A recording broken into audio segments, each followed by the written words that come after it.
செத்து போய் 10 வருஷம் கழிச்சு தான் அவருக்கு குறையுதுன்னு வைங்க, அல்லது 20 வருஷம் கழிச்சு தான் அவருக்கு குறையுதுன்னா அந்த 20 ஆண்டு காலம் பூமியில் மிதந்துக்கிட்டு தான் இருப்பார். இப்போ நம்முடைய கணிப்புப்படி, ஆராய்ச்சிப்படி அமெரிக்காவில் இறந்த ஒருத்தர் இங்கே வந்து யாருக்கு பேய் ஆகுறது இல்லை. யாரை பயந்து இங்கே ஒருத்தர் வந்து இங்கிலீஷ் பேசுகிறாரா, பேசினா உள்ளூர் தமிழ் தான் பேசுகிறான். அப்போ என்னதான் உலகம் ரொம்ப பெருசானாலும் அந்த வாழ்ந்த உயிர் அந்த ஒரு குறிப்பிட்ட வட்டத்தை விட்டு அதிகமாக எங்கேயும் போகிறதில்லை. அப்போ ராமநாதபுரம் மாவட்டத்திலேயே வாழ்ந்த ஒரு உயிர் எங்கன்னு இந்த மாவட்டத்தை விட்டு போகாதுன்னு வச்சுக்கலாம். நீங்களே யோசிச்சு பாருங்கள், வேறு பாஷை பேசுகிறவன் வந்து ஆன்மா வந்து சேருதா? பெரும்பாலும் இப்படி கேள்விப்படுறதில்லை. நீங்கள் பார்டரில் இருந்தால் கூட அப்படி நடக்கிறதில்ல பெரும்பாலும். இப்போ இயற்கையை ஒரு அறிவு நிர்வாகம் இருக்குது போல். சரி, இப்போ 20 வருஷம் கழிச்சு, ஃபார் எக்ஸாம்பிள் இப்போ இன்றைக்கி என்ன, இப்போ 2024, இன்றைக்கி ஒருத்தர் ஆக்சிடெண்ட்டில் இறந்துட்டார், ஒருத்தர் கொலையாகி இறந்துட்டாருன்னா அவருடைய உயிர் 2034 2044 தான் 100 கோடிங்கிறது 50 கோடி 40 கோடின்னு வரும். அன்னைக்கு தான் அவர் குடும்ப உறுப்பினர்களாக இருக்கப்படும். இது வந்து வருடங்கிறது ஒரு குத்துமைப்பாக தான் நான் சொல்கிறேன். இதை நீங்கள் இப்போ நம்ம புரிந்து கொள்வதற்காக தான். இது முன்னும் ஆகலாம் பின்னும் ஆகலாம், நமக்கு தெரியாது. அப்போது 20 வருஷம் கழித்து தான் இருக்கப்படும். அது வரைக்கும் மறந்துக்கிட்டு இருக்கும். யாராச்சும் பயந்தால் கூட போய் அட்டாச் ஆகும், அங்கே போய் சாட்டை அடி வாங்கிட்டு மறுபடியும் வெளியில் வந்து அவார்டு மறந்துக்கிட்டு இருக்கும். எப்படி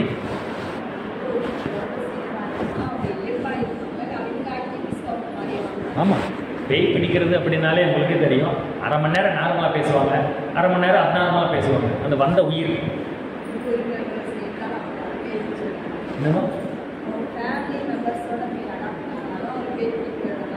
இல்லை ஃபேமிலி மெம்பர்ஸோடு சேருவதோ ஃப்ரெண்ட்ஸோடு சேருவதோ அது பேர் பேய் பிடிக்கிறது கிடையாது. பயத்தின் காரணமாக நம்மளாம் இழுத்து வச்சுக்கிட்டா அதுக்கு பேர் தான் பேய், வேறு ஒன்றும் கிடையாது. பேய்ங்கிறது என்ன, நமக்கு பொருத்தமில்லாத ஒரு உயிர் தானே பேய். வந்தது உங்களுக்கு பொருத்தமாக இருந்துச்சுன்னா உங்களுக்கு தெரியுமா? நீங்கள் பயந்தீங்க, எப்பயும் போல இயல்பாக இருக்கும். ஆனால் நமக்குள்ளே நிறைய வளர்ச்சிகள், நிறைய மாற்றங்கள் ஏற்படும். அதை நான் கவனிக்க மாட்டோம். நம்ம பெரும்பாலும் நம்ம பொழப்பே கஷ்டத்தில் இருக்க அந்த இடத்துல வந்தவனை கவனிச்சிக்கிட்டு இருப்போமா, ஏதோ நேரம் சரியில்லைன்னு சொல்லிட்டு போயிட்டு இருப்போம், அவ்வளோதான். சரி, இப்போ இதே ஆக்சிடெண்ட்டில் ஒரு நல்லவர் இறந்துட்டார், ஒரு நல்ல பக்தி வழியில் இருக்க ஒரு நல்லவர் இறந்துட்டார், அவர் உயிர் மிதந்துக்கிட்டு இருக்கோம். நம்ம போய் பயத்தின் காரணமாக அட்டாச் ஆகிடும். வந்த உயிர் நமக்கு அதுக்கு மேட்சிங்காக இருக்குனால ரொம்ப காலம் இருக்க வாய்ப்பு இருக்குது. அப்படின்னு நான் பார்த்துருக்கேன். எங்கே நான் பார்த்துருக்கேன்னா, நான் பிஹெச்டி பண்ணேன் கோயம்புத்தூரில். இருந்தப்போ +2 ஸ்கூல் ஸ்டூடெண்ட்ஸை எடுத்து ரிசர்ச் பண்ணேன். 22 ஸ்டூடெண்ட்ஸை எடுத்து அவங்களுக்கு தவம் சொல்லி கொடுத்து அவங்கள ஃபோட்டோ எடுத்தோம். ஆரா சக்ரா ஃபோட்டோகிராஃபி. ஆரா ஃபோட்டோ எடுப்பாங்க, ஆரான்னு தெரியுமில்ல, நம்ம ஜீவகாந்தம். அதை ஃபோட்டோ எடுக்கும்போது அந்த ஃபோட்டோ டெக்னீஷியன் பார்த்துட்டு அந்த ஃபோட்டோ அது மட்டும் வித்தியாசமாக இருந்துச்சு. நமக்கு இந்த முகம் வித்தியாசமாக இருக்கே அப்படின்னு. அதே நேரம் அந்த ஸ்டூடெண்ட்டு கொஞ்சம் வித்தியாசமாக தான் இருக்கும். கொஞ்சம் சின்ன வயசு அவன் அடிக்கடி கோயிலுக்கு போவான். அவன் +1 11th தான் படிக்கிறான். எப்போ பார்த்தாலும் கோயிலுக்கு போயிட்டே இருப்பான். அப்படியெல்லாம் போகவே மாட்டாங்க. கண்கள் வந்து நம்மளை நேருக்கு நேரம் பார்க்க மாட்டான். அப்படியே டான்ஸ் ஆடிக்கிட்டே இருக்கும், பல விதமாக இருக்கும். ஆனால் கோயிலுக்கு போகணுமா, திடீர்னா அவன் இவன்னு பேசுவான். இப்போ எல்லோரும் நம்ம சாருமா, அவன் மட்டும் அவன் அப்படின்னு சொல்லுவான். இப்போ இந்த மாதிரி ஒரு ஃபோட்டோ எடுக்கணும் வான்னா அதெல்லாம் வர முடியாது சொல்ல. அதோட பேச்சு பெரிய ஆள் கொண்டாத மாதிரி இருக்கும். ஆனால் கோயிலுக்கு அடிக்கடி போவான். என்ன, எங்கே கோயில் பார்த்தாலும் விழுந்துருச்சு போயிடுவான். அப்படி 11வது படிக்கிற ஒரு பையனுக்கு அப்படி அப்நார்மல் ஆக்டிவிட்டிஸ் இருக்க வேண்டிய அவசியமே கிடையாது. அவன் மொத்த பார்க்கும்போது அவர் சொல்கிறா, இது வந்து சோல் அட்டாச்மெண்ட் இருக்குது. சோல்னா ஆன்மா அட்டாச்மெண்ட் இருக்குது. இப்போ வந்து பேய் பிடிச்சிருக்கு. பேய்னா அந்த இடத்துல பாசிட்டிவ், அது ஒரு நல்ல பக்தியான ஆன்மா கூட இருக்குது. அதை நான் அந்த பையன்கிட்ட பேசும்போது அது நம்மளை எதிர்பார்க்குது. அது வந்து இது முரண்டு பிடிக்குது. நான் ஃபோட்டோ எடுக்க வர முடியாது அப்படின்னு. அப்புறம் அவன் தனியாக கூப்பிட்டு போய் வம்பா எடுத்து அப்புறம் தான் அது தெரியும். அந்த மாதிரி வித்தியாசங்கள் தெரியும். ஸோ இதெல்லாம் எப்படின்னா, இது இப்படி இணக்கமான சோல் அட்டாச்மெண்ட். இப்போ அந்த பையன் பயந்த சுபாவமாக இருந்திருப்பான், வந்து அட்டாச்மெண்ட் ஆகிடும். இது அவனுக்கு ஒன்றும் கெடுதல் கிடையாது. நம்ம கோயிலுக்கு போயிட்டு இருக்கான், நல்லா என்னைக்கு எத்தனை வருஷம் இருக்கும் அப்புறம் போயிடுவோம். நிரந்தரமாக யாரும் இருக்கவே முடியாது. அதுக்கடுத்து சொன்னமா ஆமாம், போக மாட்டாங்க. ஆமாம், உண்மை அதுதான். ஏன்னா கோயில்களில் பாசிட்டிவ் அலைகள் இருக்கும். எல்லோரும் நல்ல எண்ணத்தோடு வராங்க. சித்தர்கள் சமாதி இருக்கலாம், அங்கே மந்திரங்கள் சொல்கிறோம், அதெல்லாம் நல்ல ஃபீல்டு. அங்கே இது உள்ளே வந்துச்சுன்னா இது அலர்ஜியாக ஃபீல் ஆகும்.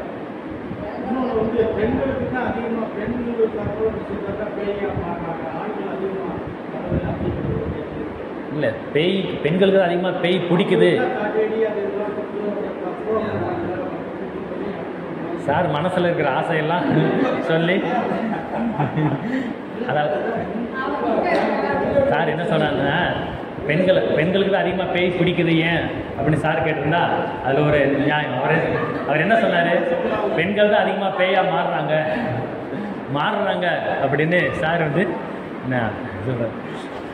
அது வேறு ஒன்றும் இல்லை சார், பெண்கள் வந்து அதிகமாக பயந்த சுபாவம் உடையவர்கள் அப்படிங்கிற காரணம். இது அந்த காலத்தில் அப்படி இருந்திருக்கு, இந்த காலத்தில் அப்படி யாரும் இல்லை. உண்மையில் அப்படியெல்லாம் யாரும் இல்லைங்க. இப்போல்லாம் சட்ட பாதுகாப்பு இருக்குது, யாருங்க பயந்துட்டு போகிறா? எல்லா கையில் கேமரா இருக்குது, ஃபோன் இருக்குது, எல்லா இடத்துலையும் சிசிடிவி கேமரா இருக்குது. நமக்கு இல்லைனாலும் அங்கே இருக்குது. யாரும் அப்படியெல்லாம் பயப்படுற மாதிரி இல்லை, இந்த காலம் மாறிடுச்சு. அதனால் அந்த பயந்தவர்கள் யாரும் போனாலும் இப்படி பிடிக்கும். அது பெண்களுக்கு பயம் அதிகமாக இருந்தால் அப்படி இருக்குது. இப்போ அப்படி காலம் மாறிடுச்சு. பெரும்பாலும் அங்களுக்கும் நான் சொன்னது ஒரு பையன்தான், அவனுக்கு பேய் பிடிக்கு, அவன் ரொம்ப வருஷம் அவங்க கூட இருந்திருக்கு.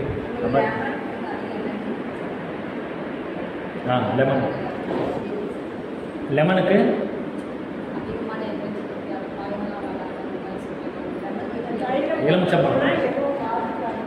எலுமிச்சம்பழத்தை கையை வச்சுக்கிட்டா நமக்கு பேய் பிடிக்காது அல்லது பாதுகாப்பு இருக்கும். அது எப்படின்னா, இல்லை ஒவ்வொரு பொருளுக்கும் ஒரு சக்தி இருக்கும், ஒரு அலைகள் இருக்கும். அந்த அலைகள் நம்ம ஒரு சப்போர்ட் எடுத்துக்கணும். எலுமிச்சம்பழமானது பார்த்திங்கன்னா இறைவனுக்கு படைக்கிறோம். அதில் ஒரு மெசேஜ் என்னென்னா, எந்த ஒரு பழமும் காயில் ஒரு டேஸ்ட்டு, பழத்தில் ஒரு டேஸ்ட்டாக இருக்கும். கொய்யா காய்க்கு ஒரு டேஸ்ட்டாக இருக்கும், கொய்யா பழம் ஒரு டேஸ்ட்டாக இருக்கும், மாங்காய் ஒரு டேஸ்ட்டு, மாம்பழம். ஆனால் எலுமிச்சம்பழம் எப்படி இருக்கும்? எப்பயுமே ஒரு காயாக இருந்தாலும் அதே டேஸ்ட்டு தான், பழமாக இருந்தாலும் அதே டேஸ்ட்டு தான், மாறாது. அது மாதிரி எப்பயுமே நம்ம ஆமாம் வேப்பலை இந்த மாதிரி ஒவ்வொரு இதுக்கு. ஸோ எப்பயுமே நம்ம கேரக்டர் மாறக்கூடாது, மாறலைங்கிறத இறைவனுக்கு காணுது. ஸோ வேப்பலையோ இல்லை எலுமிச்சம்பழமோ அந்த பொருளுடைய அலைகள் நமக்கு ஒரு உதவி செய்யும். அதன் காரணமாக நமக்கு ஒரு ஊக்கம் கிடைக்கும். இப்போ நவக்கிரக தவம் செய்கிறோம், அந்த அலைகளை வாங்கிட்டால் நமக்கு ஒரு ஊக்கம். அதுபோல் எலுமிச்சம்பழத்தை வாங்கினா நமக்கு ஒரு ஊக்கம். முழுக்க தடுக்கும்னு சொல்ல முடியாது, நம்ம மனசு தான் எல்லாமே. சரி, ரெண்டுமே ஒன்று தான், ரெண்டுமே இருக்கிறது உண்மை தான். ஆனால் அதை பார்த்து பயப்பட வேண்டியது. மகரிஷிகிட்ட கேட்கணும், ஆவிகளை பற்றி நீங்கள் என்ன நினைக்கிறீங்க? எப்படி கேள்வி நல்லா இருக்குல்ல? ஆவிகளை பற்றி நீங்கள் என்ன நினைக்கிறீங்க? மகரிஷி சொல்கிறாங்க, எனக்கு இந்த இட்லி அவிக்கும்போது வரக்கூடிய ஆவி தான் எனக்கு தெரியும் அப்படின்னு.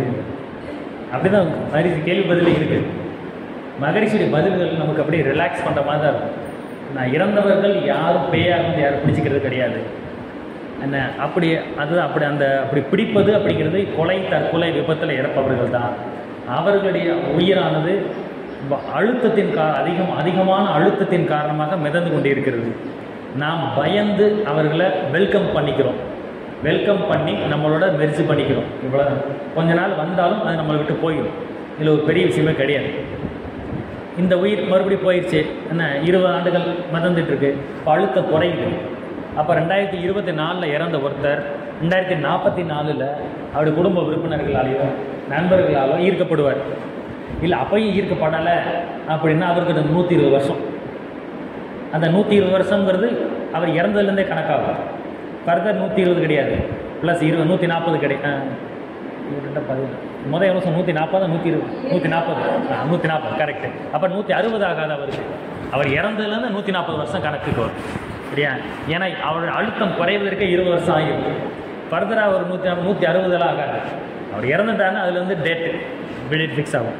120 வருஷம் கழிச்சு 140 வருஷம் கழிச்சு அவர் காத்தோட காத்தா அவர் மெர்ஜ் ஆகிடுவார். இதுதான் நடக்கும். ஸோ இயற்கை மரணத்தில் இறப்பவர்கள் உடனே மெர்ஜ் ஆகிறாங்க குறிப்பிட்ட காலத்துக்குள்ள. அகால மரணத்தில் இறப்பவர்கள் சொல்லுங்கள், அகால மரணத்தில் இறப்பவர்கள் கொஞ்சம் காலம் கழித்து அவருள்ள மெர்ஜ் ஆகிறாங்க. இந்த ரெண்டுமே சேர்ந்தவங்க யார் கூடயும் மேட்ச் ஆகலைன்னா 140 வருஷம் கழித்து காத்தோட காத்தா ஒன்றுமில்லாமல் போயிடுறாங்க. அவ்வளோதான் வாழ்க்கை, ஒன்றுமில்லை சார், அவ்வளோதான்.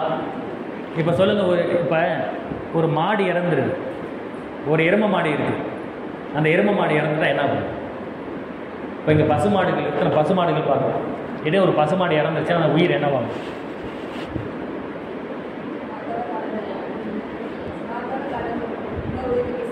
ஆமாம். பசுமாடு இறந்துருச்சுன்னா இன்னொரு பசுமாடு கூட போய் மெர்ஜாகாது. அப்புறம் அது என்ன ஆகும்? அப்படியே காற்றோட காற்றா இயற்கையில் அதுக்கு 140 வருஷ கணக்கே கிடையாது. அது 140 செகண்டு கூட இருக்காது. அதுக்குள்ளே அது இயற்கையோட இயற்கையாக காற்று மண்டலத்தில் ஒன்றுமில்லாமல் கலந்துடும். இதுதான் ஏன்னு சொல்லுங்கள்.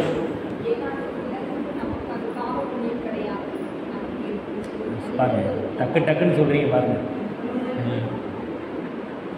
ஏன்னா விலங்குகளுக்கு வாழ்வின் நோக்கம் கிடையாது. விலங்குகளுக்கு பாவப்பதிவு புண்ணியப்பதிவு கிடையாது. அவருக்கு இறைவனை அடையணும் அப்படிங்கிற எண்ணமும் நோக்கமும் கிடையாது. அது பேரே என்ன? விலங்குன்னு சொல்கிறோமா? விலங்குன்னா என்ன அர்த்தம் சொல்லு? விலங்குன்னா என்ன? கை விலங்கு. அனிமல்ஸுக்கு விலங்கு ரெண்டு ஒன்று தானே எழுதுகிறோம், ஒரே மாதிரி தானே எழுதுகிறோம். என்ன அர்த்தம்?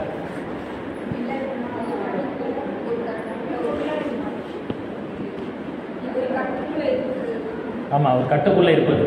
விலங்குன்னா சிறையிடப்பட்டுள்ளது. சரி, அனிமல்ஸுக்கு அவைகளுடைய அறிவு விலங்கிடப்பட்டுள்ளது, அதனால் விலங்குகள் பெயர். அறிவு அனிமல்ஸுக்கு அவருடைய அறிவு விலங்கிடப்பட்டுள்ளது, அதனால் விலங்குன்னு பெயர். அறிவு லிமிட்டாக இருக்கும். யானை இவ்வளோ பெருசு, ஆனால் மனுஷன் ஆப்ரேட் பண்ணுறான் இல்லையா?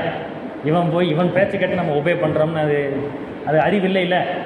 அதனால் அது விலங்கிடப்பட்டுள்ளது, அதனால் விலங்குன்னு பேர். அதனால் ஒரு யானை இறந்துட்டா காற்றோட காற்றா வாழ்க்கலாம், பூனை இறந்தாலும் சரி, இப்படி தான். அவர்கள் வாழ்வின் நோக்கம் கிடையாது.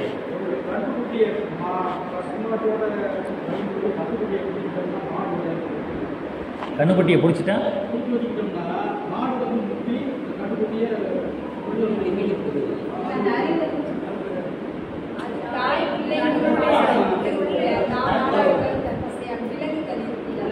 அதாவது கண்ணுக்குட்டியை இழுக்கிறோம். ஆமாம்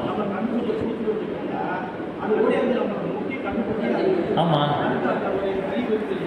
அதுதான் சொன்னேன். அறிவு இருக்குது சார். அறிவு விலங்கிடப்பட்டுள்ளது, லிமிட்டட். இப்போ நீங்கள் கையில் விலங்கு மாட்டிக்கிட்டா நம்மளால் எதுவுமே செய்ய முடியாதுன்னு அர்த்தமா? செய்யலாம், லிமிட்டாக செய்யலாம். அதுபோல் அவைகளுக்கு அறிவு இருக்குது. ஏன் கண்ணுக்குட்டி, ஏன் இடம், ஏன் ஓனரு, அதுக்கும் தெரியும். அந்த வட்டத்தை தாண்டி சிந்திக்க முடியாது. சரி, அதே கண்ணுக்குட்டி இறந்து போச்சுன்னா கண்ணுக்குட்டி தோலை உரிச்சு உள்ளே வைக்கோலால் வச்சு காமிக்கிறாங்க. அப்போ அதுக்கு அறிவு இருக்கா? நம்ம கண்ணுக்குட்டி நினச்சி பால் கொடுக்குதில்ல, அதோ நம்ம கண்ணுக்குட்டி நின்றுட்டு தான் இருக்குன்னு நினைக்கு தெரியுமில்ல, கேள்விப்பட்டிருக்கீங்களா? அது ரெண்டாவது விடுங்க, பால் வரும், எப்படினாலும் வரும். அவளை கறக்குறாங்க தெரியல, ஆனால் சரி, அதுக்கடுத்து கறக்கும்ல. அப்படியா? ஆனால் ஆமாம், அது உண்மைதான். ஆமாம், ஆனால் எப்படியோ இப்போ நீங்கள் அந்த வைக்கோலும் வைக்கலைன்னா, வைக்கோல் பொம்மையாக வைக்கலைன்னா, கண்ணுக்குட்டி பொம்மையை வைக்கலைன்னா அதுவும் வராது. ஏதோ சுரக்குது இல்லை. அப்போ அதுக்கு அந்த அறிவு இல்லாமல் தானே இருக்குது. அறிவு லிமிட்டாக இருக்குது அப்படிங்கிற அர்த்தம். ஒரு குறிப்பிட்ட லெவலுக்கு மேலே சிந்திக்க முடியாது. அதனால் இப்படி தான் அது. ஸோ இந்த ரெண்டு வகை மரணத்துலேயும் இப்படி தான் நடக்குது. உடனே சேரும், இது லேட்டாக சேரும், அவ்வளோதான். அடுத்து ஞானிகள் மரணம், மூணாவது. அது என்னது? ஜீவ பிரம்ம ஐக்கிய முக்தி. ஜீவ பிரம்ம ஐக்கிய முக்தி. நதி, ஒரு நதி கடலை போய் சேருது, அது போன்று ஜீவன் பிரம்மம் ஐக்கிய முக்தி, ஐக்கியமாகுது. அப்போ இந்த வகையான மரணத்தில் என்னன்னா, இப்போ மகரிஷி இறந்து விட்டார், வள்ளலார் இறந்துட்டார், தாய்மானவர் இறந்துட்டார். அவர் என்ன ஆகும்? இப்போ ஃபார் எக்ஸாம்பிள் ஜீவசமாதியை விடுங்க, அது தனியாக பேசுவோம். ஒரு மகரிஷி ஜீவசமாதி அடையலை, அவர் இறந்து விட்டார். அவர் உயிர் என்ன ஆகும்? அங்கேயே சுற்றிக்கிட்டு இருக்கும், ஆலியார்லேயே சுற்றிக்கிட்டு இருக்கும். மகரிஷிக்கு அப்படித்தான். அடுத்து வேற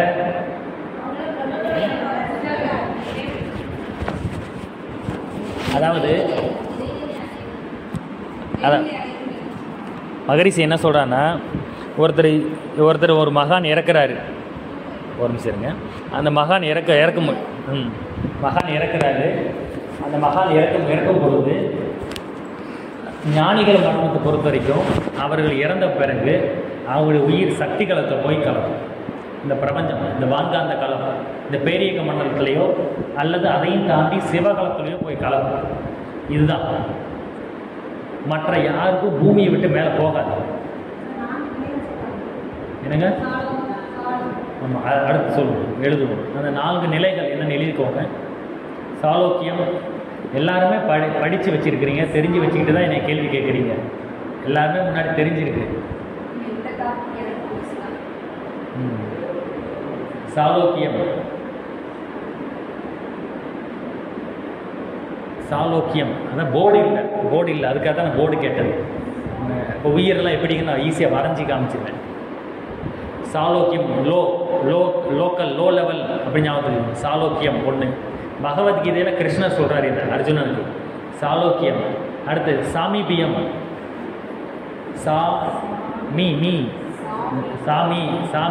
சாமீபியம். அடுத்து 3வது, அடுத்து சாரூபியம், ரூபன், சாரூபியம். இந்த ஒரு எழுத்து தான் மாறும் எல்லாத்துக்கும். அடுத்து கடைசி என்னது சொல்லுங்க, தெரியுமா? சாயுச்சியம், சாலோக்கியம், சாமீபியம், சாரூபியம், சாயுச்சியம். இப்போ இந்த 4 எதாவது புரியுதா? ஒன்றுமே புரியல. இந்த 4க்கு இங்கிலீஷில் சொல்கிறோம். ஃபஸ்ட்டு என்னது வாசிங்க? சாலோக்கியம் அப்படின்னா எர்த்து ஃபீல்டு, பூமி களம், இந்த காற்று மண்டலம் வச்சுக்கோங்க, எர்த்து ஃபீல்டு. இப்போ புரியுதா சாலோக்கியம்னா என்ன? அடுத்து செகண்டு சாமீபியம், இது சோலார் ஃபீல்டு. சோலார் ஃபீல்டுன்னா என்ன? சோலார் லைட்டு தான் எங்களுக்கு தெரியும், சோலார் ஃபீல்டு தெரியல. சூரிய குடும்பம். அடுத்து 3வது என்ன? அதான் சக்திகள், அதான் யூனிவர்சல் ஃபீல்டு, அதான் யூனிவர்சல் ஃபீல்டு. அதுக்கடுத்து கடைசி என்னது? சாயுச்சியம். அப்போ அது அப்சல்யூட் ஃபீல்டு, அப்சல்யூட். ஆமாம், சிவகலம், அது சுத்தவெளி. So absolute field, ABSO, absolute field. Tea break எதுவும் இருக்கா? இல்லையா? இருக்கா? இருந்தால் கொஞ்சம் கேட்டு வாங்க, இல்லைன்னா விட்டுருங்க, கேட்டுறாதீங்க. இப்படி சார் சொல்லவே இல்லை, கொஞ்சம் கேட்டு கொஞ்சம் போய் செக் பண்ணிடுங்க. சரி, அதனால் சாலோக்கியம், சாமீபியம், இந்த 4 எழுதிருக்கோமா? அது இங்கிலீஷில் வாசிங்க. Earth field, absolute field. பகவத்கீதையில் கிருஷ்ணர் சொல்லக்கூடியது இது. 4 வகையில் இறந்த பின் உயிரின் நிலை. ஒரு விஷயம் ஞாபகம் வச்சுக்கோங்க, நீங்கள் புராணங்கள், இதிகாசங்கள், எந்த நூல்கள், என் திருக்குறளே கூட எடுத்துக்கோங்க, எங்கேயாச்சும் உயிரை பற்றி எங்கே சொல்லியிருக்காங்களா? திருமூலர் மட்டும்தான் இந்த பசுமாடு முடியை பற்றி, வேறு எங்கேயாச்சும் உயிரை பற்றி சொல்லியிருக்கா?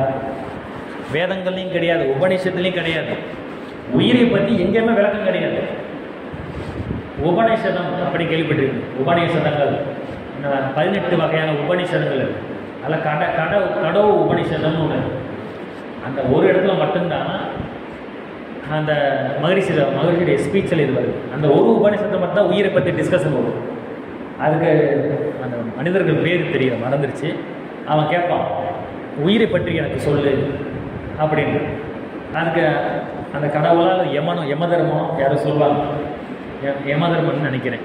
அவர் சொல்லுவார், நீ எதை பற்றி வேணால் கேளு, ஆனால் உயிரை பற்றி மட்டும் கேட்காத, அதை சொல்ல முடியாது அப்படின்னு பாரு. இவ்வளோதான்.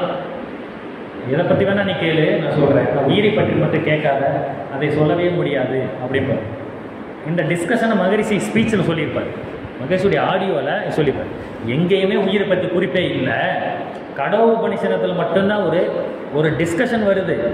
அதுலேயும் அவர் மூடி தான் சொல்லி வச்சுருக்கிறாங்க, ஓப்பனாகவும் இல்லை அப்படிம்பார்.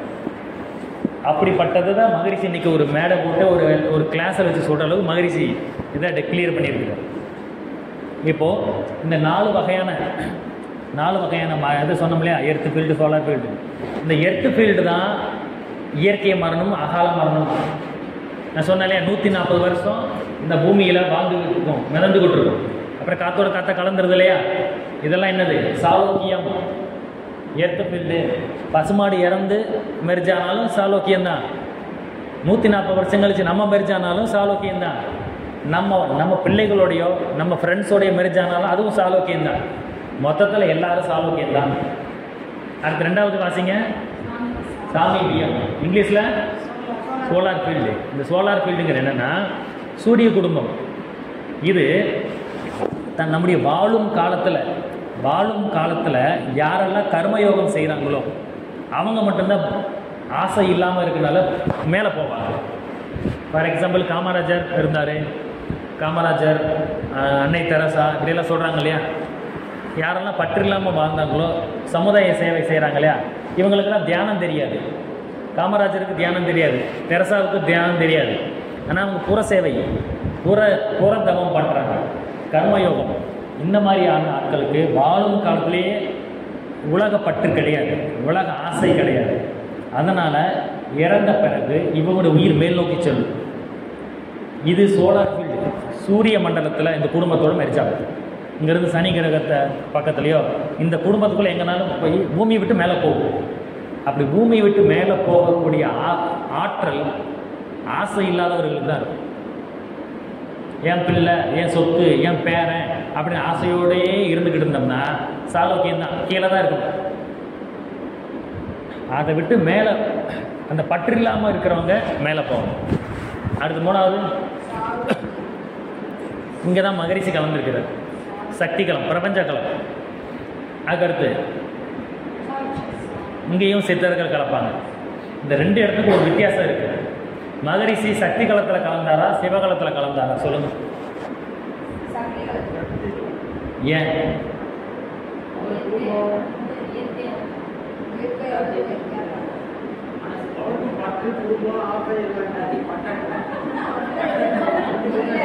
லேடிஸ் தான் அடிச்சு நொறுக்கிறீங்கன்னு பார்த்தேன், மகரிஷியை அடிச்சு நொறுக்கிறீங்களா சார்?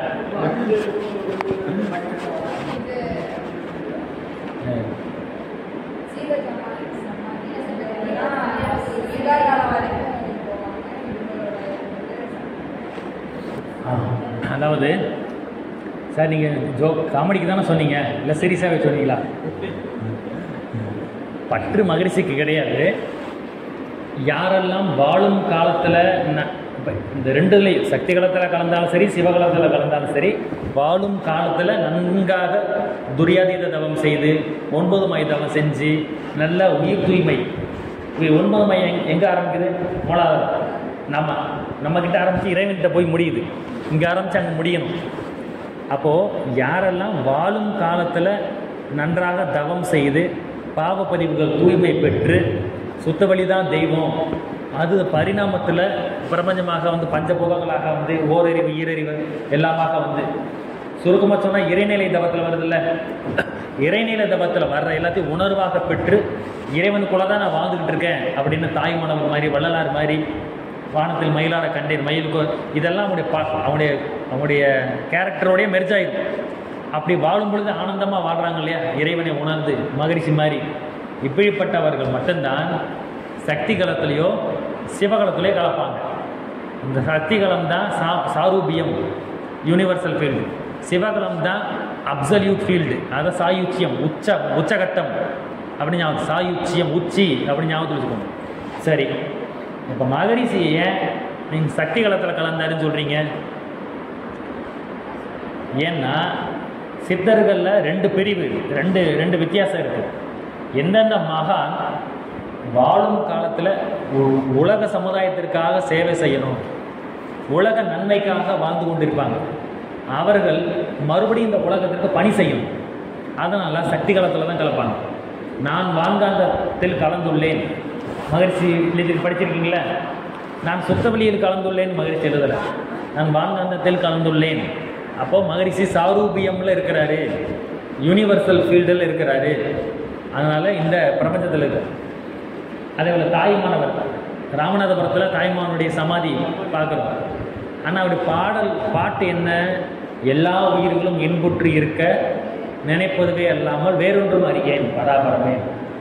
அப்போ அது உயிர்களை பற்றியே நினைக்கிறவங்க சக்தி குலத்தோடு தான் கலப்பாங்க.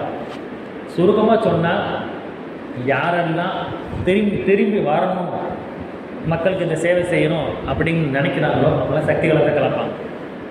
யாரெல்லாம் திரும்பி வரக்கூடாது, வரமாட்டேன் அப்படின்னு நினைக்கிறவங்கலாம் சிவகலத்தில் சேருவாங்க. அப்படி சொல்லுங்கள், யாராச்சும் சொல்லுங்கள் சித்தர்கள். நான் வரவே மாட்டேன், நீங்கள் எப்படி நீங்கள் என்ன வேணால் ஆகிட்டு போங்க. அவங்க வேற என்ன இன்னும் ஏதாச்சும் சித்தர்கள் சொல்லுங்க. காரைக்கால் அம்மையார் சொல்கிறாங்க.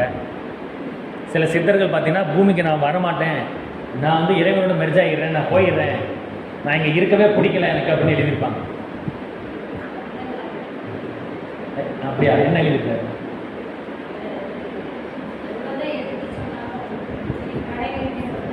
கடை விரித்தேன் போல்வார் இல்லை.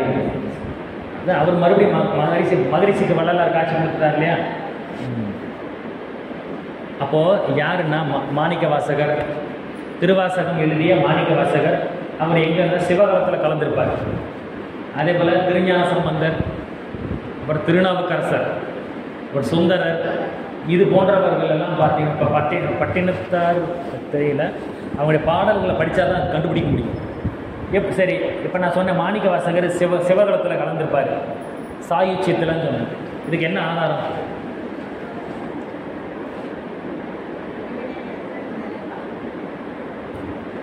இதுக்கு என்ன ஆதாரம்? திருவாசகத்தில் மாணிக்க வாசகர் சொல்கிறாரு, நில்லா உலகில் நில்லோம், இனி நாம் செல்வோமே. நிற்பார் நிற்க நில்லா உலகில் நில்லோம், இனி நாம் செல்வோமே. இதுக்கு என்ன அர்த்தம்? இந்த நிலையில்லாத உலகத்தில் இந்த நிரந்தரம் நினச்சிக்கிட்டு மற்றவங்க தானே இங்கே இருக்கிறதும், நான் அது இங்கே இருக்க விரும்பலை, வாங்க நம்ம போவோம்ப்பா இந்த உலகத்தை விட்டு அப்படின்னு சொல்கிறாங்க. டீ பிரேக் இருக்கா? இல்லையா? சரி, அதனால் இருக்கா? டீ பிரேக் இருக்கா இல்லையா? இல்லைன்னா நம்ம சும்மா கூட 10 நிமிஷம் பிரேக் விடுவோம், இல்லை 5 நிமிஷம் விடுவோம். நான் எல்லாம் தூங்க பார்க்குறேன். எல்லாரும் வந்துருச்சா? விடவா? ஓகே, ஓகே, ஒரு 5 நிமிஷம் கழிச்சு வாங்க. கொஞ்சம் அப்படியே ரெஃப்ரெஷ் பண்ணி 5 மினிட்ஸ், அதுக்குள்ளே டக்குன்னு டீ குடிச்சு தூக்கம் போகிறேன்.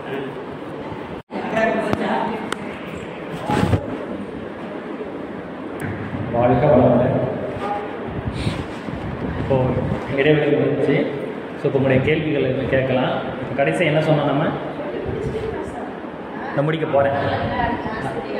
நாளைக்கு மௌனமாக இருப்பீங்க, நீங்கள் கேட்க முடியாது. மௌனம்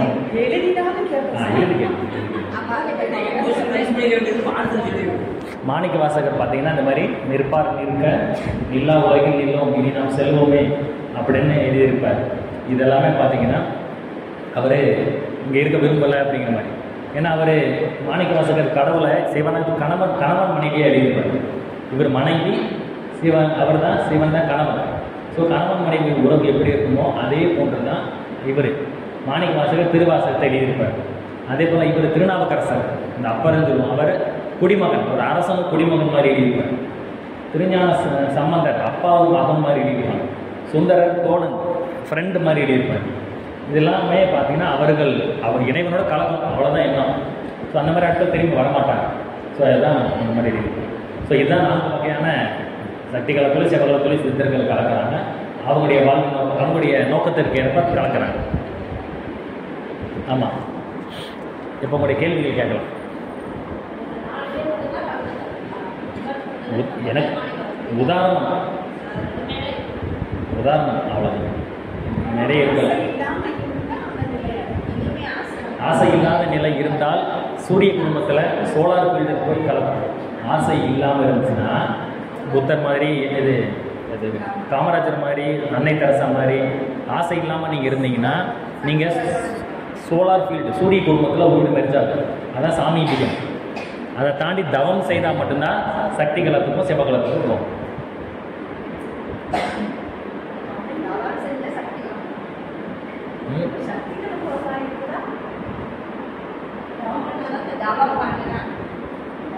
என்ன கேட்குறாங்க?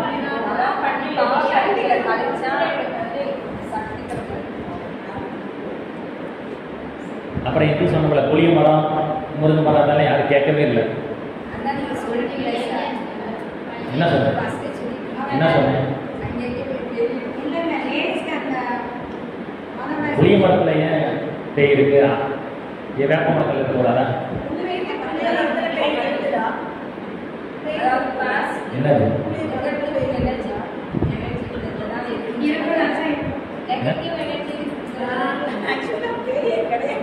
பேய்? அதுதான் இந்த இப்பயும் சொல்கிற பேய்ங்கிறது உங்களுக்கு கிடையாதுங்க. நீங்கள் வார்த்தையை குறித்து நீங்கள் பயப்பட வேண்டியதில்லை. இறந்த ஆன்மாக்கள் அதுதான் ஒரு பலூன் மாதிரி, அது பாட்டு இப்போ ஒன்று மறந்துட்டு இருந்தால் நமக்கு என்ன? அதுக்கு கை கால் கிடையாது, கண்ணு மூக்கு கிடையாது, அது இருக்கிறது அதுக்கே தெரியாது. நம்ம எதுக்கு அதை பற்றி பயப்படணும்? அது பாட்டு மிதந்துட்டு இருக்கோம், அவ்வளோதான். புளிய மரத்தில் இருக்குன்னு சொன்னோம் இல்லையா? ஏன் புளிய மரம்னு யாரும் கேட்கவே இல்லையா? ஏன் புளிய மரத்தில் இருக்குன்னு சொல்கிறீங்க அப்படின்னு கேட்கவே இல்லையா? புளிய மரம், அதாவது புளிய மரம் ரொம்ப இருட்டாக இருக்கும். மற்ற பகலில் இருக்க மற்ற மரங்களோட புளிய மரம் ரொம்ப அடர்த்தியாக இருக்கும், இருட்டாக இருக்கும். நீங்கள் எந்த ஒரு மரத்தை பார்த்தீங்கன்னாலும் அதோடைய கிளைகள் தெரியும். அந்த கிளைகள் வெளிப்படையாக தெரியும் இல்லையா? ஒரு வேப்ப மரத்தை பார்த்தா கிளைகள் போடுறது, ஆனால் புளிய மரத்தில் அது தெரியாது, அடர்த்தியாக இருக்கும். தண்டு பொதி மட்டும்தான் தெரியும், உள்ள இருட்டாக இருக்கும். இப்போ பகல் நேரத்தில் இருட்டாக இருக்கா? அப்போது நம்ம உடம்புல உயிர் எங்கே இயங்குது? இருட்டில் தான் இயங்குது. அப்போ தெரியும் இல்லையா? வெளிச்சம் கிடையாது, வெளிச்சம் உடம்பு வெளியில் தான் இருக்குது. இருட்டுக்குள்ளே தான் உடம்புல உயிர் இயங்க வேண்டும். அப்போது இருட்டிலேயே வாழ்ந்து பழகிய உயிரானது இருள் நிறைந்த புளிய மரத்தில் போய் மெடிச்சாரு. அங்கே போய் இருக்குது, அங்கே போய் தங்குது. இது இப்பயும் சொல்கிறேன், அது இயற்கை அறிவு. நானாக அங்கே போய் அந்த மறந்துட்டேன், அதுக்கு தெரியாது. இறைவனுடைய அமைப்பு அந்த இடத்தை தேடி செல்லும். அதுக்கடுத்து கிணத்துல பெய் இருக்கு, ஆற்றுல பெய் இருக்குன்னு இப்படி சொல்கிறாங்க. முருங்கை மரத்தில் பெய் இருக்குங்க. முருங்கை மரம் ஏன்? முருங்கை மரம் ஆமாம், கேள்விப்பட்டது இல்லையா? என்னங்க எங்க எல்லா முருங்கை மரத்தில் செருப்பு கட்டி தொங்க விட்டுருக்காங்க. முருங்கை மரத்தில் செருப்பு கட்டி தொங்க விடுவாங்க, தெரியுமா? என்னக்கா?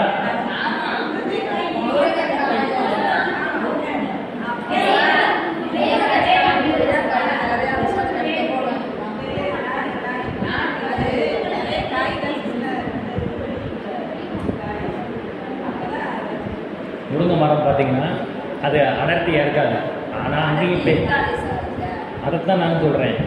ஆனால் அதில் பேய் செருப்பில் கட்டி தொங்க விட்டுருப்பாங்க, தெரியுமா?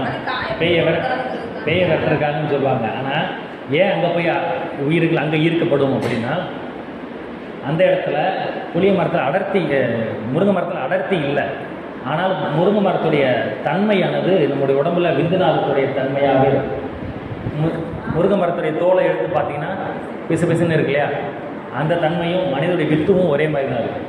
அதனால தான் முருங்கைக்காய் நமக்கு வித்து சக்தியை கூட்டுது இல்லையா? நமக்கு ஒத்த அலைவரிசையில் அது இருக்கும். முருங்கை மரம் ஃபுல்லாகவே வித்து தான் நிறைஞ்சிருக்கு. அந்த வித்து சக்தி உடல் சக்தியாக மாறாமல் அது அப்படியே இருக்குது.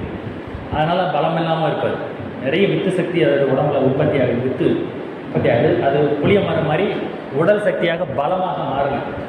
அப்போ அந்த வித்துவை நாம் எடுத்துக்கோங்கும் போது நமக்கு அது எனர்ஜியாக கிடைக்கும், நம்ம சக்திக்கு அது உதவியாகும். புரியுதா?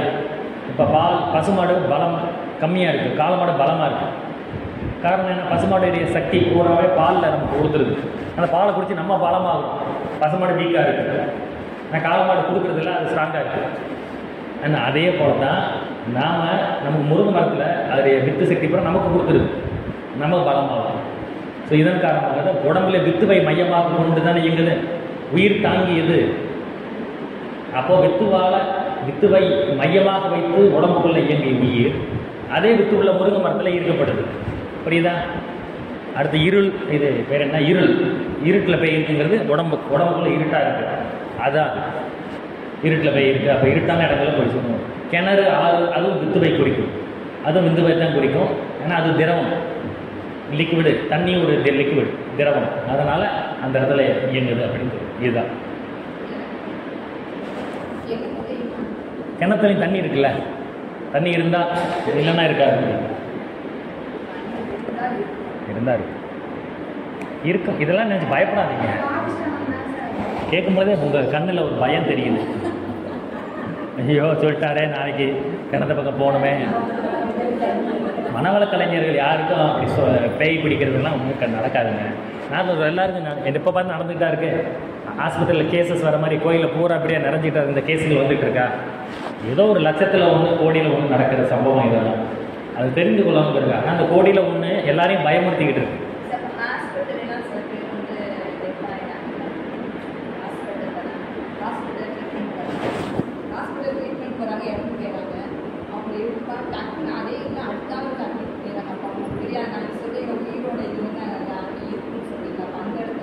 அந்த இடத்துல உடம்பு கூடவே போயிடும்.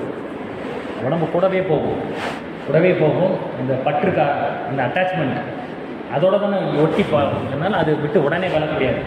அது ஒரு நாளோ 2 நாளோ இப்போ புதைச்சிட்டா அங்கேயே இருக்குன்னு வச்சுக்கோங்களேன். இங்கே சுற்றிக்கிட்டு இருக்கணும். எரிச்சிட்டா அப்படின்னு நடந்துக்கிட்டு அது தொடர்ந்து அங்கே இருக்காமல் அப்படி நடந்துக்கிட்டே இருக்கும்.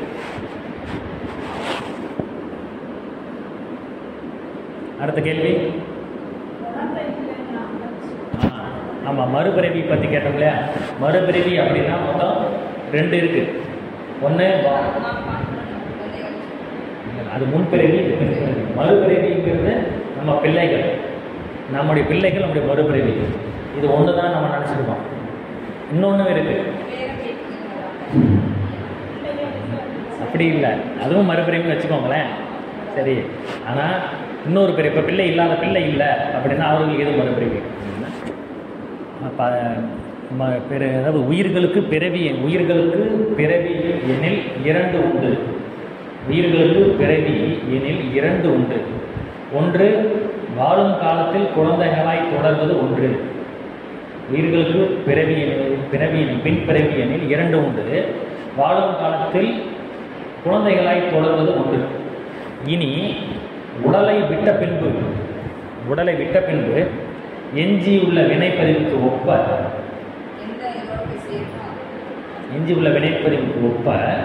மற்ற உயிர்களோடு இணைந்து செயல்படுவது மற்றொன்று. அப்போ ஒருத்தர் இறந்துட்டார், குழந்தை இருந்தாலும் சரி இல்லைனாலும் சரி, அவருடைய மகனுடையோ அல்லது அவருடைய நண்பருடையோ போய் மெர்ஜாகுது இல்லையா, அவங்களோட இணைந்து செயல்படுது இல்லையா, அவங்களோட உயிரோட கலந்துருது. ப்ளஸ் இவங்களுடைய பதிவுகள் கூட இப்போ அவங்களுடைய பதிவுகளாக மாறிடுது. ஏற்கனவே ஒரே ஆள் தான், இப்போ பிரிஞ்சிருக்கு, மறுபடியும் சேர்ந்துருக்கு, அவ்வளோதான். அப்போ அவங்களோட சேர்ந்து இணைந்து செயல்படும். அப்போ இதுவும் மறுபிறவி தான். நீங்கள் பூமியை விட்டு மேலே சூரிய குடும்பத்துக்கோ சக்தி கலத்துக்கோ சிவகலத்துக்கோ போனால் மட்டும்தான் மறுபிறவி இல்லை அப்படின்னு வச்சுக்கலாம். மற்றபடி பூமியில் ஃப்ரெண்ட்ஸோடையோ சொந்தக்காரங்களோடையோ யார் கூட மெரிச்சாலும் அதுவுமே மறுபிறவி தான். வாழும்போதே குழந்தைகள் பெற்றுக்கிட்டாலும் மறுபிறவி தான். இறந்த பிறகு நாம் நம்முடைய பிள்ளைகளுடையோ மற்றவர்களுடையோ இணைந்து ஈர்க்கப்பட்டு செயல்படுவது அதுக்கு பேரும் மறுபிறவி தான். நீ மறுபிறவி அப்படின்னா 2 இருக்குது. குழந்தை இல்லாதவர்களுக்கு மோட்சம் அல்லது இருக்கிறவங்களுக்கு மோட்சம் அப்படிங்கிறதா கிடையாது. அந்த காலத்தில் குழந்தை இல்லைன்னா மோட்சம் இல்லை அப்படின்னு சொன்னாங்க அப்படின்னு மகிழ்ச்சியுடைய கேள்வி பதில் இருக்குது. அதுக்கு என்ன இருக்கும்னா, ஜனத்தொகை கூட வேண்டியிருக்கும், ஜனத்தொகை தேவை. அப்போ இப்படி சொன்னால் அவங்களுக்கு ஒரு மோட்டிவேஷன் வரும், ஊக்கம் வருங்கிறதுக்காக சொல்லியிருப்பாங்க. அப்போ நம்ம குழந்தைகளை பெற்றுக்கணும் அப்படின்னு அவங்க நினைப்பாங்க. அதுக்காக தான் அப்படி சொல்லுவாங்க, வேற ஒன்றும் கிடையாது.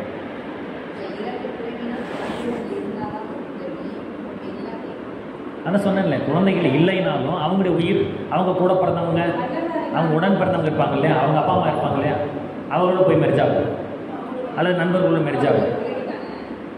அதுக்கு பேரும் மறுபிறவி தான்.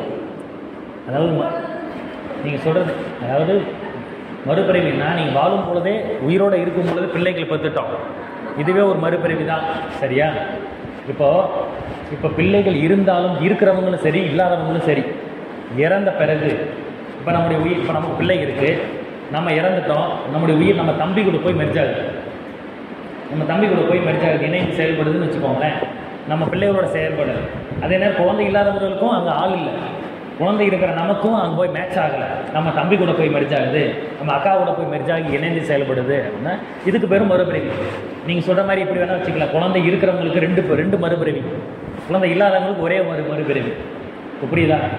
ஓகே தானே?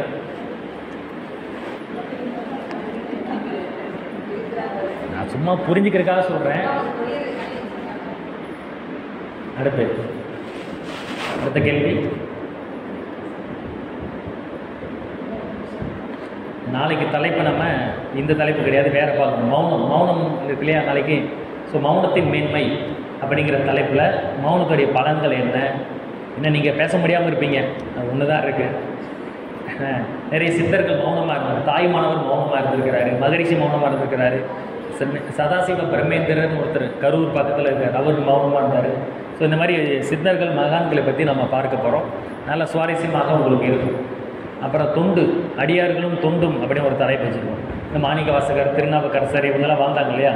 இவங்களுடைய வாழ்க்கை காலகட்டத்தில் என்னென்ன அற்புதங்கள் செஞ்சாங்க, அவர்கள் என்ன, அதில் மனவளக்கலை தத்துவம் என்ன இருக்குது, கர்மயோகம் என்ன இருக்குது அப்படிங்கிறதெல்லாம் நம்ம பார்ப்போம். நல்லா யூஸ்ஃபுல்லாக இருக்கும், அதனால் மிஸ் பண்ணாதீங்க. அடுத்த கேள்வி.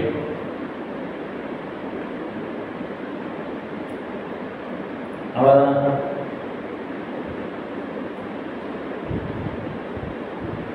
நீங்கள் ஒன்று ஒரு கேள்வி கேட்டீங்களே ஸ்டார்டிங்கில்.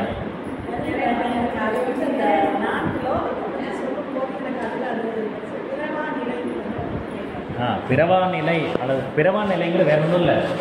இப்போ மகரிஷிக்கு இருந்தது பிறவா நிலை தான். இப்போ மறுபிறவியில் 2 சொன்னோம் இல்லையா, அதுதான் பிறவி நிலை. அது ரெண்டுமே நடக்கலை அப்படின்னா அது பிறவா நிலை. மகரிஷிக்கு குழந்தைகள் இல்லை. ஏன் அவருக்கு குழந்தை இல்லை? நல்லா ஞாபகம் வச்சுக்கோங்க. நம்ம நினச்ச உடனே ஒன்றும் நம்ம நினச்ச உடனே குழந்தை வராது. நம்ம உயிரில் அறிவு இருக்குது, நம்முடைய வித்துவில் அறிவு இருக்குது. உண்மையாகவே என்ன குழந்தைகள் பெறுவதுங்கிறது உண்மையாகவே என்ன, குழந்தையை வச்சுக்கிட்டு சொல்கிறது கஷ்டமாக தான் இருக்குது. குழந்தையை பெறுவது அப்படிங்கிறது நம்ம உயிரில் ஏற்பட்ட ஒரு தோல்வி தான். அது நம்முடைய உயிர் இந்த உடம்புல இருந்து என்னால் இறைநிலை அடைய முடியல, அதனால் நான் மறுபடியும் ஒரு உடம்பை கட்டி தவம் செய்து என்னை நான் தூய்மைப்படுத்தி இறைவன்கிட்ட போய் சேர்ந்துக்கிறேன்னு சொல்லிக்கிட்டு நம்மளை விட்டுட்டு வேணான்னு போகுது.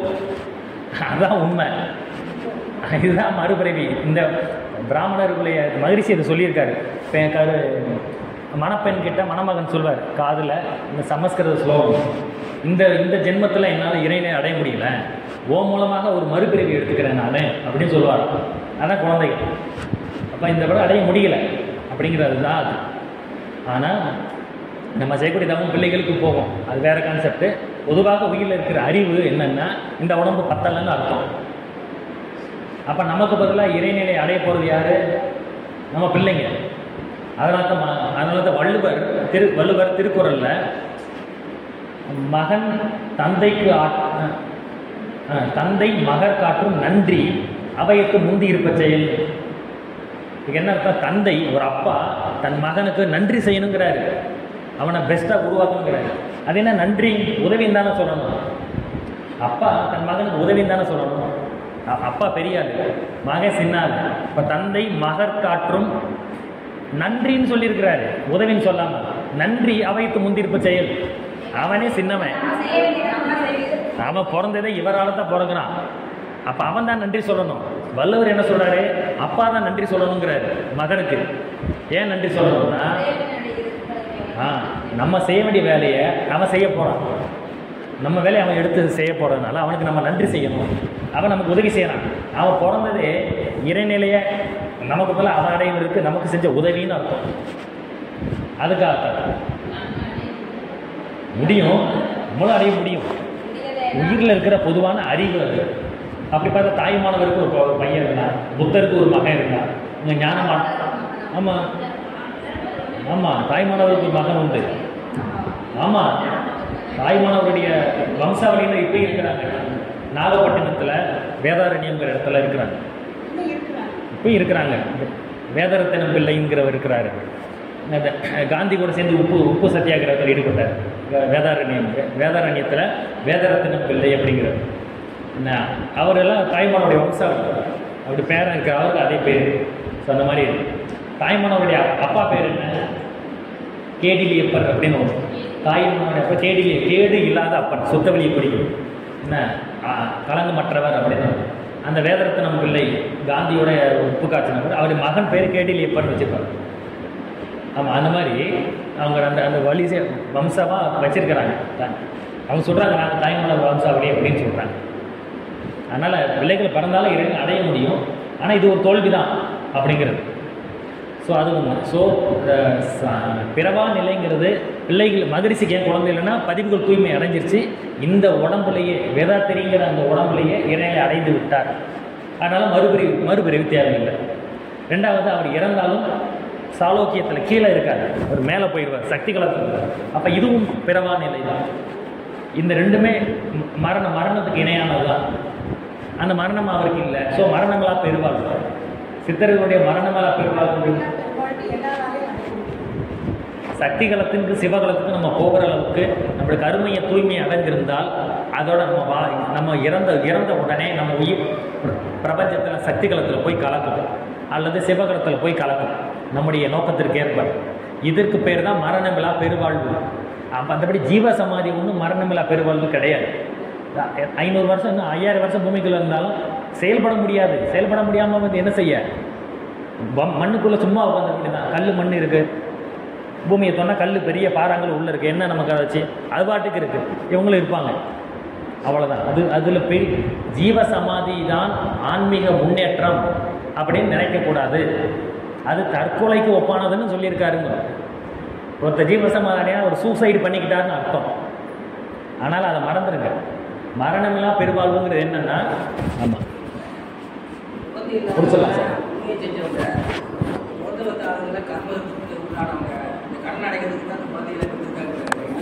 அதான் இவ்வளோ நேரம் சொன்னோம். உண்மைதான் சார். அதான் இவ்வளோ நேரம் நம்ம சொன்னதான் நீங்கள் சொன்னீங்க. குழந்தைகள் பிறக்குது அப்படிங்கிறாலே நம்முடைய வித்துவில், நம்முடைய விந்துநாதத்தில் இருக்கிற அறிவு தான் இந்த உடம்புல இந்த பாவப்பதிவுகளோடு இருந்து இந்த ஆயுள் நீளம் இதெல்லாம் பத்தாது. அப்படிங்கிறனால தான் உயிருடைய தோல்வியாக தான் மறுபடியும் இன்னொரு உடம்பை கட்டிக்குது. ஒரு பறவை இருக்குது, அது இருக்கிற கூடு டேமேஜ் ஆகிடுச்சு, கொஞ்ச நாளைக்கு தான் இங்கே தாக்கு பிடிக்க முடியும்னு சொல்லி அது என்ன பண்ணும், இன்னொரு இடத்துல கூடு கட்டிக்கிட்டே இருக்கும். அது வரைக்கும் இங்கே தங்கி ரெடியானே மாறிக்கும். அது மாதிரி தான் மாறிக்குது. அதை நம்முடைய பதிவுகளை தூய்மை செய்வதற்கு தான் வருகிறாங்க. குழந்தைங்க 15 வயசுக்குள்ளே ஒரு குழந்தை இறந்துச்சுன்னா என்ன, அந்த உயிர் எங்கே போகுது?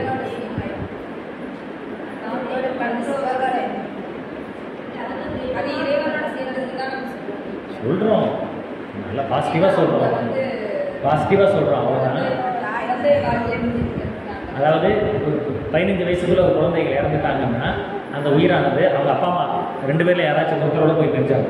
தாத்தா பாட்டி, சித்தப்பா பெரியப்பா அப்படிலாம் யாரோடையும் போய் பிரிச்சாங்க. 15 வயசுக்குள்ளே இறந்தால் அம்மா அப்பா யாருடைய ஜீன்ஸ் டாமினேஷன் அதுக்கு அதிகமாக இருக்கோ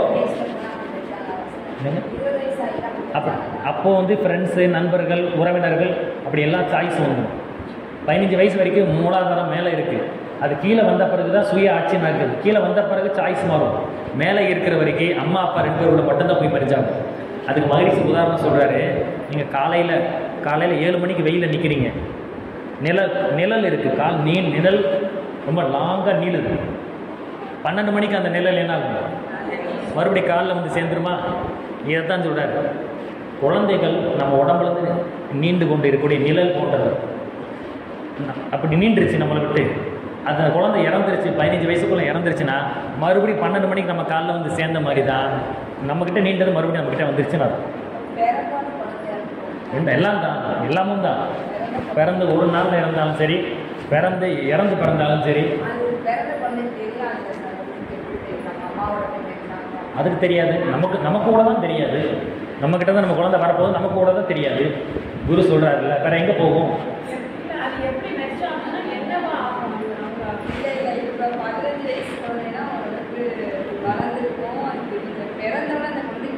பதினஞ்சு வயசு வரைக்குமே கூட குழந்தைக்கு ஒன்றும் விவரம் தெரியாது. இப்போ 9th வரைக்கும் 10th வரைக்கும் அந்த 15 ஏஜ் அட்டன் பண்ணுற வரைக்கும்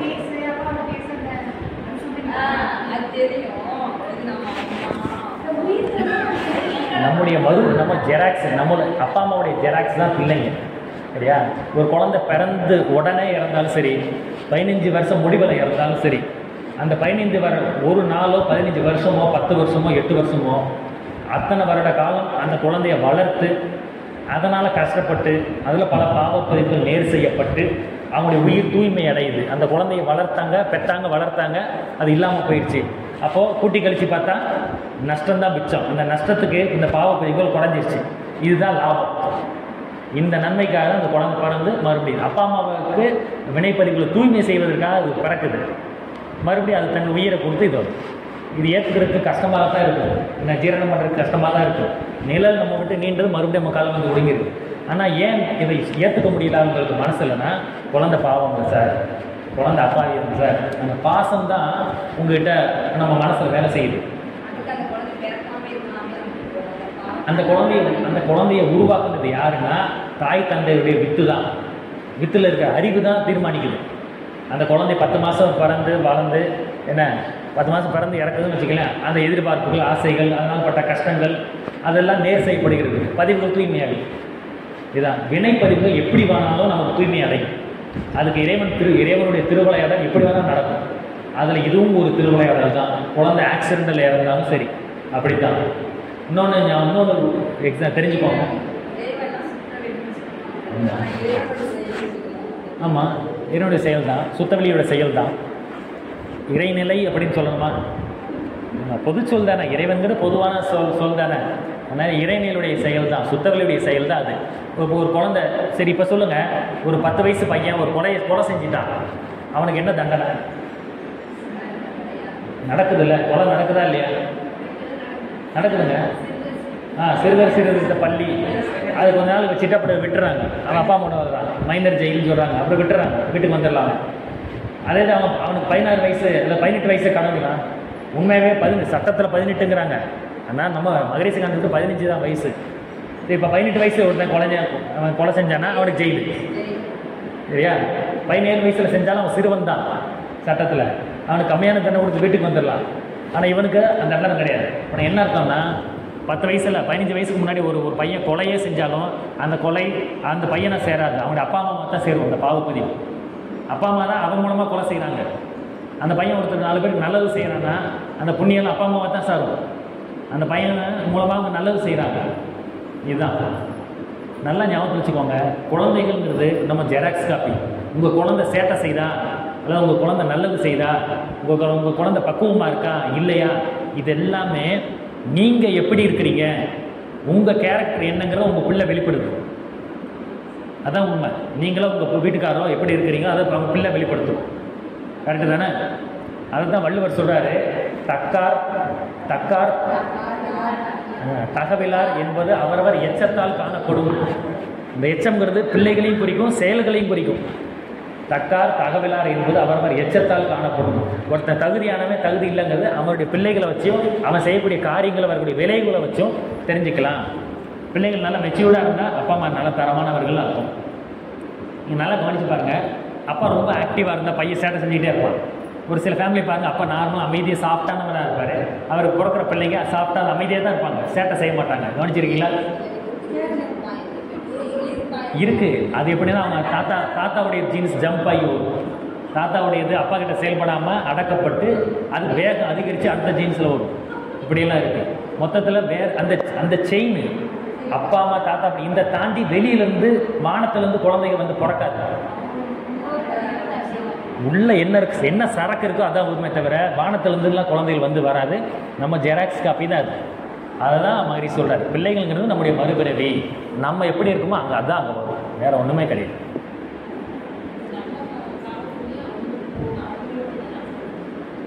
அது பிறக்கிறதுக்கு முன்னாடி செஞ்சாலும் சரி, பிறந்த பிறகு செஞ்சாலும் சரி, வினை தொடராம் பேரிணைப்பில் என்ன பெற்றோரும் பிள்ளைகளும் எப்போதும் ஒன்றே ஆவார். வினைப்பதிவு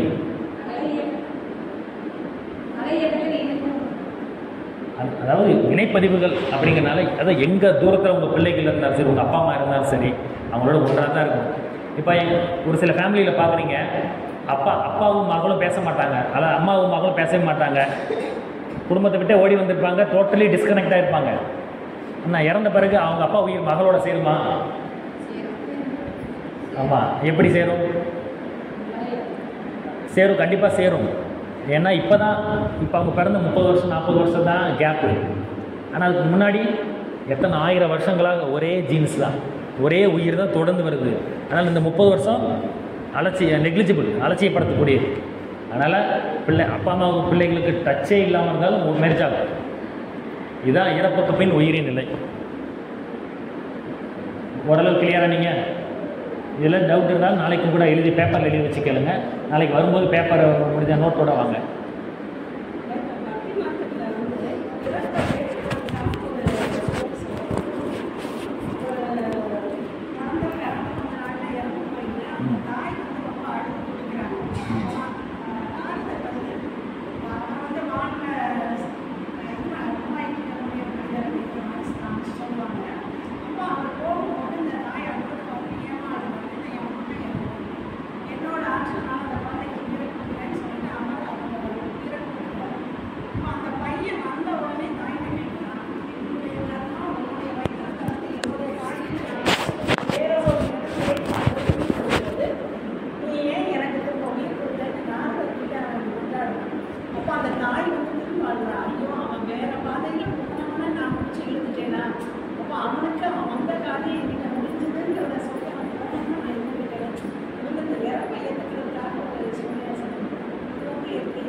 கரெக்டு தான். அதாவது அந்த உயிர் அந்த கர்மா அனுபவிச்சு இன்னொரு இடத்துக்கு போகலாம் கிடையாது.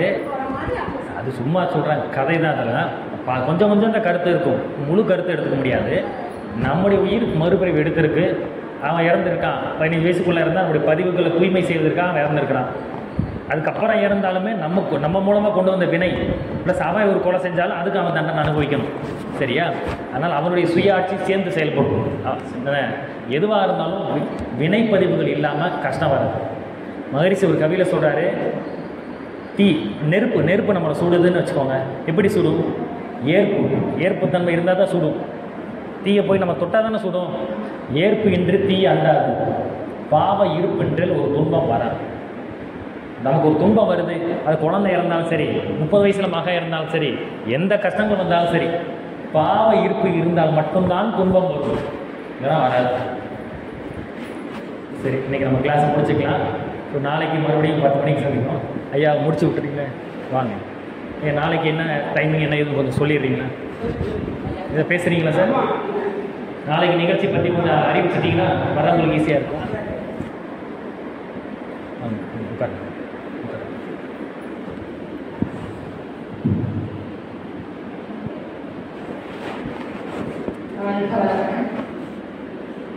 இன்னைக்கு சிறப்பான ஒரு